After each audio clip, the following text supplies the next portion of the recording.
from South Africa to Dulles International Airport was the first group of what we have been told is Afrikaner refugees arriving here at Dulles today. Now, administration officials say that these Afrikaners are the victims of race-based persecution, and federal officials today from the State Department and Homeland Security pledged at the airport as they arrived after a 12-hour flight.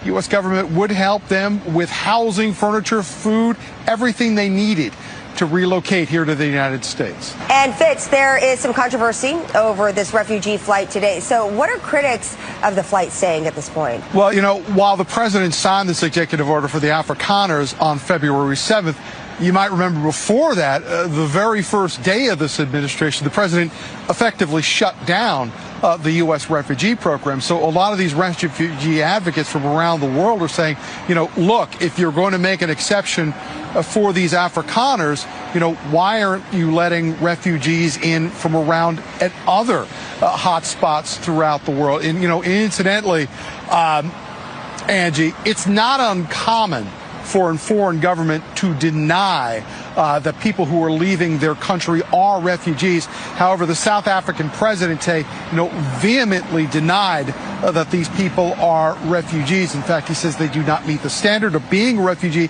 Instead, in his view, he says they are just not going along with the changes in the country. However, you talk to Afrikaners and they will say they have been the subject of home invasions, of violence. People have had their farmland taken away. So there is a big difference here of opinion as to, you know, whether or not these people are or not refugees.